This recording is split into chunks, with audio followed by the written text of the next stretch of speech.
The Disrupt Education vlog can be found on YouTube. To hear it in podcast form, search Disrupt Education on any of the following podcast platforms: Anchor, Apple Podcasts, Google Podcasts, Breaker, Castbox, Overcast, Radio Public, Pocket Cast, Spotify, or Stitcher.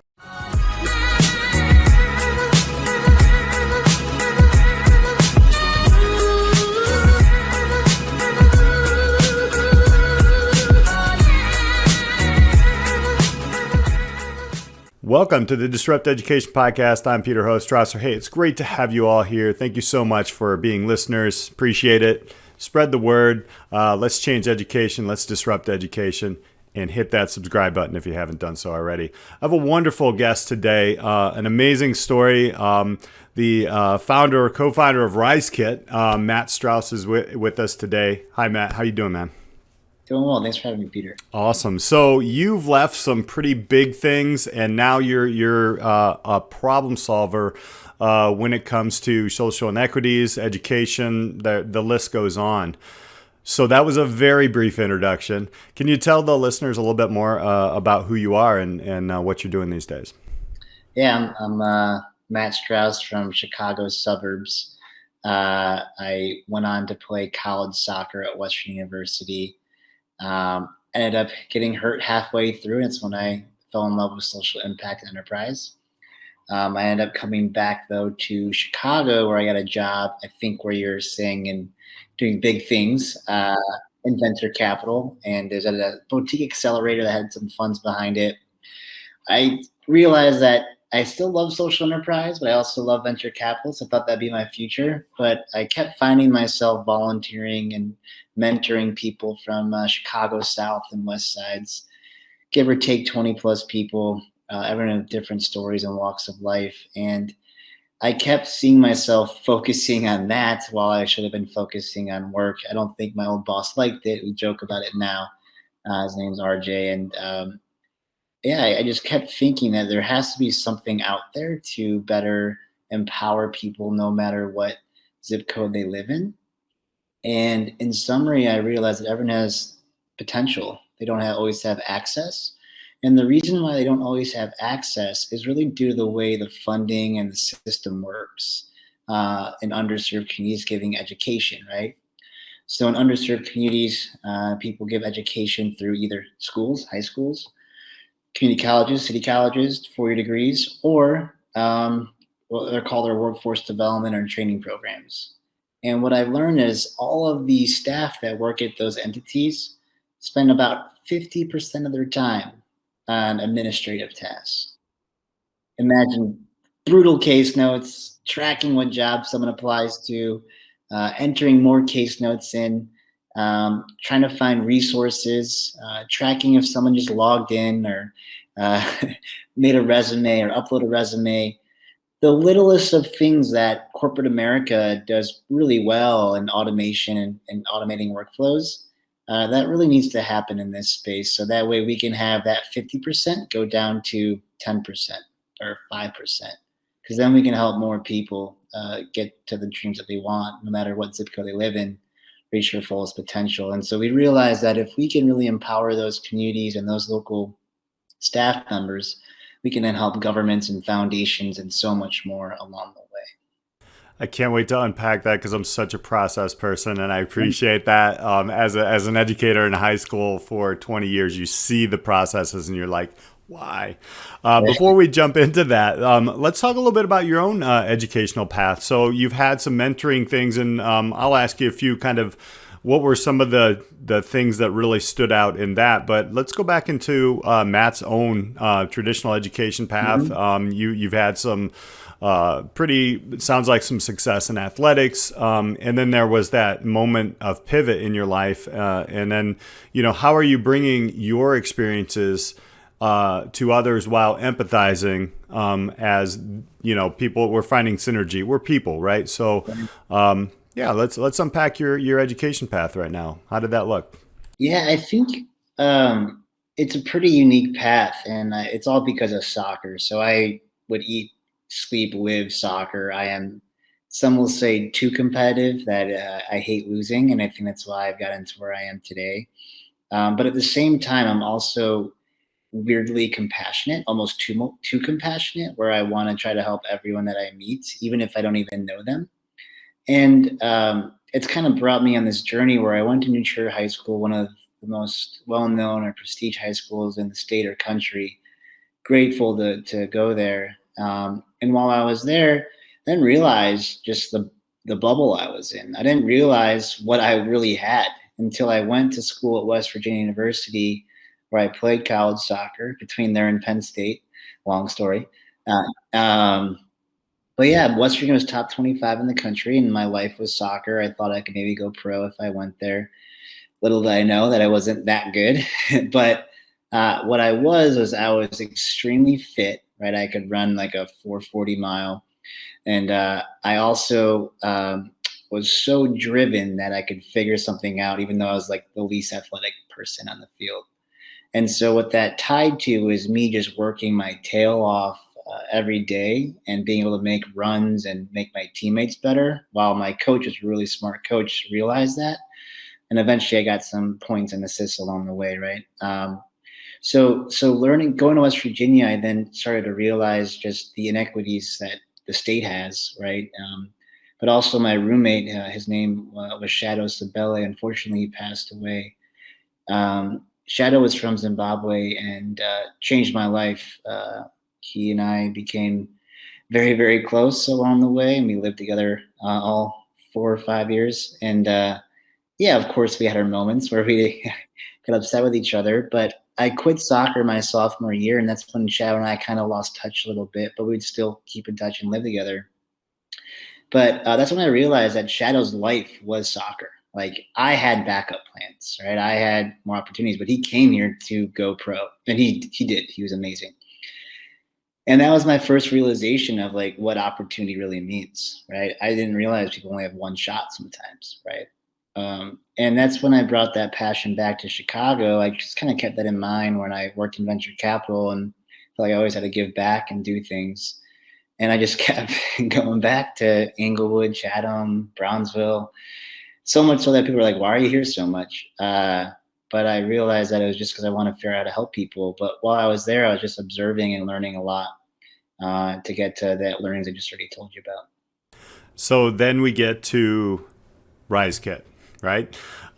Which is an amazing story, and let's unpack that. So now we're trying, if I'm not mistaken, trying to scale this, and how do we help more and more people? Well, let's take a look at maybe some of the biggest learning moments as you are listening and observing to different communities around Chicago. And they're all just, I mean, I think they're all not just lumped into this is just South Side, this is just West Side. Each community, each block has its own culture. What are some of the things that you've learned and from the amazing people there, and how is RiseKit starting to look at different ways of education? Yeah, and so it's been a lot of failures, right? I went in with just what I thought was right, and it's not obviously it. So what we've learned is that people need a voice. People need to be heard. People need to have access. When a lot of our job seekers are considered overlooked job seekers in underserved communities, and really what our folks need is just someone in their corner. And what we learned is that it's hard to have someone in your corner because the system is so fragmented. It's so hard to find who's going to go to bat for you, who's going to help you. And the other challenge is it's also not really based on what your interests are, it's based on what you find. So when you tie all that together, you really got to build technology to make someone feel like they have a champion every second of the way. You have to meet them where they are so they can just text. And lastly, you have to use some data science to build those better recommendations to make sure that people can find what they need in real time and not have to be nervous about just survival. So when you tie all that together, you can create a lot of trust that people will tell you their life stories on our software. And we've seen some of the toughest things that you just can't even imagine people are going through that we believe will lead to the most impact, because if you start to uncover thousands of similar stories, you can build really smart data science around it to better empower people, or social good AI, or AI for good. That was a very high level summary, but I'm happy to go into much more detail. Well, yeah, let's dig in. So, what we're hearing is technology and people. It's opening up. It's giving them somebody in their corner. Obviously, you don't want to give away everything, but like, what are some of the examples of how your technology and the platform is doing that? And you know, I love the fact that there's a lot of failures, right? I can't wait to just show this or have my students in entrepreneurship learn that, because it's such a, I think that's a whole nother story in education where we have to be perfect. But yeah, let's unpack a little bit about maybe a couple of stories without, giving away who people are and such. But what are the things underneath there that are working up and that you're learning with RiseKit? Yeah, so I took a step back and realized when one of our job seekers is like, this is cool, but it reminds me of Indeed. Nothing against Indeed. As we know, they're the biggest job board.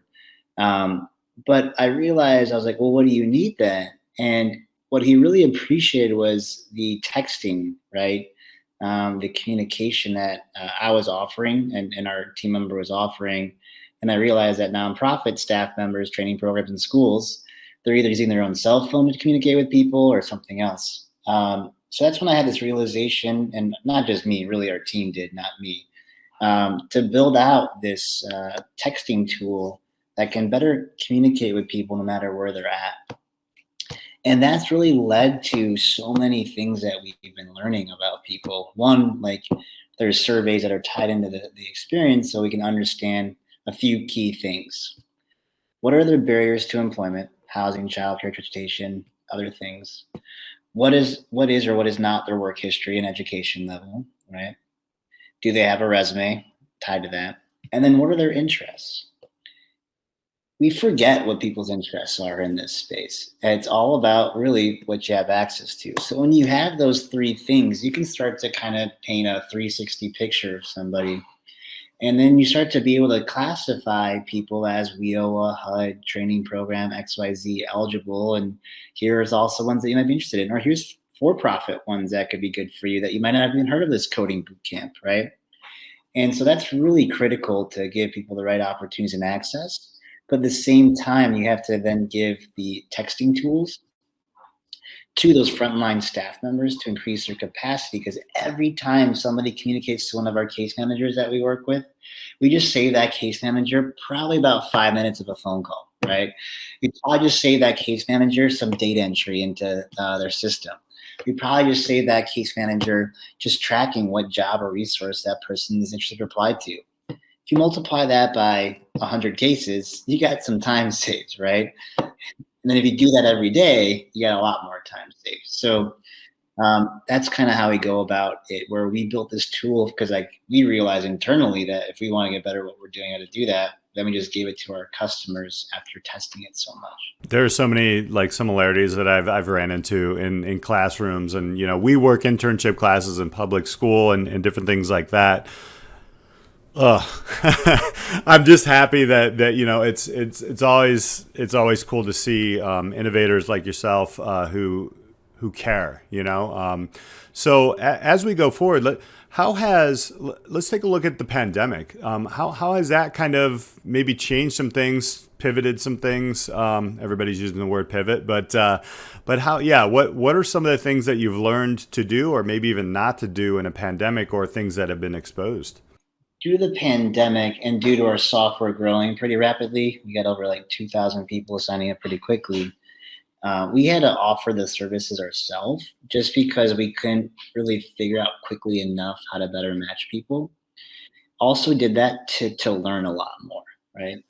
And so what we've learned first with the pandemic is we can't offer the services ourselves if we want to get to the scale we want to. The training providers need to do that, but we've now learned how to do that best through technology by doing it ourselves. That's the biggest thing. The next thing, though, is just on a data level. We saw a few critical things happen. One, food insecurities grew to the highest, and housing insecurities were also up there. Depends on the age bracket.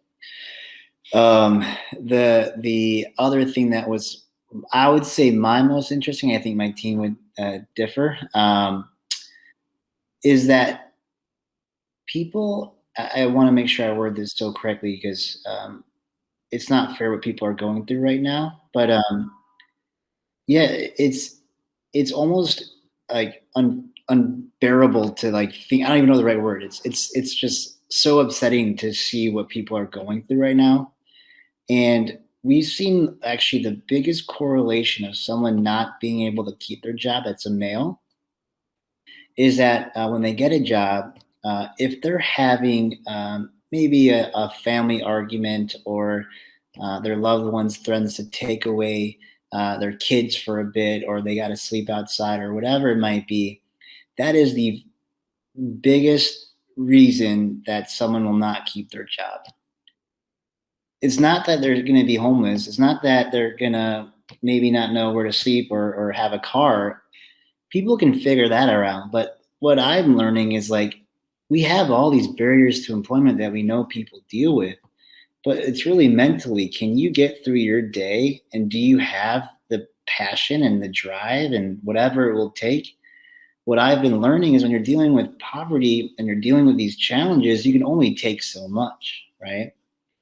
And it's critical to create confidence. It's beyond important right now to create confidence and really work together as cities, as communities, as leaders to make sure we can help people as quickly as possible. Truly, you need to help people within an hour. You can't, if it's anything longer than that, that's the first red flag or yellow flag that this organization does not have enough bandwidth to help you. Think about it. We go to Verizon. Do you have Verizon or you got Sprint? What do you use? Verizon. See? You waited at Verizon for 20 minutes. You're like, what is this service? I hate this Yeah. place, right? But that's not how it is in communities. They're willing to wait for hours, and that's not how it should be. We got to create more bandwidth so our frontline staff can help people more efficiently and have the tools. They don't have to be worried 24/7 if someone's just going to call them back. And that's really up to our government leaders, our foundation leaders, our employers to really help these frontline staff know what's going on, because often we're creating these collaboratives that are amazing ways to collaborate on like the highest level. But when I meet with the frontline staff, they're like, what is that? Like, I don't even know what the community collaborative is of my neighborhood. Like, is that like is that a party? Like, what is it? So it's, don't get me wrong, it's important to collaborate, but we're not getting it to the people that need us. I mean, as an educator, I see it all the time, right? And you feel trapped even as an educator, as a teacher, because you have all these things, all these moving pieces. And, you know, that's interesting because you are totally right. I love, like, as soon as you said Verizon in 20 minutes, I was like, what? Like, and then now we're talking about human lives. So we're talking about even in some cases, right? I mean, I've seen it myself, even in the classroom, life and death situations. And it's amazing that people aren't looking at that. So I'm gonna bounce out the big question then in education. I mean, we can look in systems or outside the systems or in collaboration with the systems that we currently have in place. Is that the biggest thing that you see that we need to really get on the humanistic level and connect with people faster? I know that's a huge blocker that we have, and I don't even think a lot of systems are even looking at that. But yeah, go ahead and kind of take that apart a little bit and let me know, or let our listeners go. What do you think is one of the biggest pieces that we need to work with right away with our systems? There's a few things to think about here. First is in education, you do have standards, right? You have grades, you have high school, college, or you have standards, and you have kind of the same terminology, right? In jobs and workforce development, there is none, right? So you really need to understand a leading indicator of something, right? And I would say that something needs to not be what the government says or the foundation or the nonprofit says, even though those are our customers. Yes, you need to grab what you got to grab for your grant funding, but you have to get data from the job seeker or the overlooked individual, because if you're not grabbing that, you don't know where they're at in their life. So I would really challenge on a system or to create this collaboration that you're asking for, and create this change on education. Every industry, every space that I'm talking about, we have to get data from the individual that's overlooked or in middle class or whatever it might be. We have to know how they're feeling because it's all subjective. Why is it if someone gets a customer service job, that's not good enough? It's you only think I get a web developer job. Everyone has their own interests and passions. It shouldn't be based on what society tells you. It should be based on what you feel and what you're interested with. So we call it the Net Rise score. Stand Together helped us with this. So I give a lot of shout out to our board member, Stand Together, and their team of 200 people, especially Tyler and Emily and Shane and everyone. So they're saying is how much should organization ABC change your life for the better out of 10? And 0 is the lowest, 10 is the highest.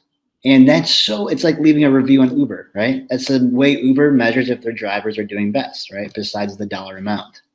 You need something like that to measure on across a whole system level. Then when you get that data, you can then start to look at other indicators. You can look at response time, jobs placed, resumes made, whatever it might be. And that's where we started to see response times. People need to feel like they have someone. We all have our own mental strengths. On the spectrum, as an entrepreneur, I would say I've gone through heck and back, right? I've gone through a lot. I've cried many days. My fiance will tell you I've gone through everything. No one has to go through what I've been through. But not everyone can deal with that, right? And that's why you have to feel heard. And with today's society, with social media and getting instant gratification, it's only going to get harder to make sure we're keeping people satisfied. That data set, now I'm thinking right now, like, and you've clarified something for myself. That's a worldview change. Thank you for sharing that, because I'm thinking as an educator and in education, we are looking at a set of data on the individual, overlooked individual. It's the wrong data set. I mean, isn't it like we're just okay? Well, all right, I know you're having a bad day, but why you got to work harder? It's just like poof, it's very surface level. So I can appreciate that. What's next for RiseKit? What's next? What's coming up next for building and moving forward? We're about to raise another round, which is really exciting. We are in the process of potentially hiring a new tech lead to grow our company.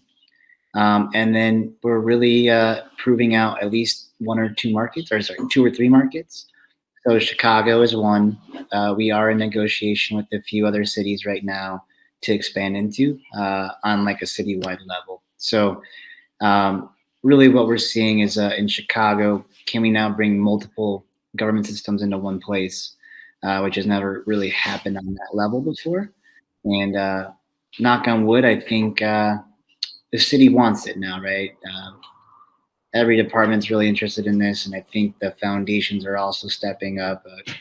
Really appreciate our new partners. The Workforce Funders Alliance has really brought up Matt Bruce, their Verizon Foundation, Mark Sanders, the Department of Family Support Services. These are 3 leaders that are the conveners that I told you. Convening is very important, as they do, but it's hard to create action while you're convening so much. So they did the hard part, and we're just grateful that they're considering us and looking for us to really change the system with them. So from mentoring 20 or so people to this, kudos, man. I can't wait to see what happens with RiseKit and even more people having a voice and eliminating blockers. I do want to give our listeners a chance to, how can they connect with you? How can they connect with RiseKit? How can they help? How can they learn more? Mm-hmm. Where is that at? Yeah, feel free to go to our website, RiseKit, RiseKit.co. We forgot the M, CO. Find me on LinkedIn. I won't go with my phone number. Find me on LinkedIn or through our website. I would love to meet with anyone and share my entrepreneurial journey. Well, we appreciate it here, sharing your journey. Amazing things, a lot of worldview changes in my head going on. I'm sure you'll be seeing some things on LinkedIn for me typing about this. But Matt, super, super excited and super privileged to have you here on Disrupt Education. Thank you so much for hanging out with us today. Thanks for having me, Peter. Talk to you soon. All right. Thank you all for listening. We really appreciate you. Make sure that you spread the word. We got some amazing, amazing guests coming up, just like Matt. We'll talk to you later. Thanks again for listening.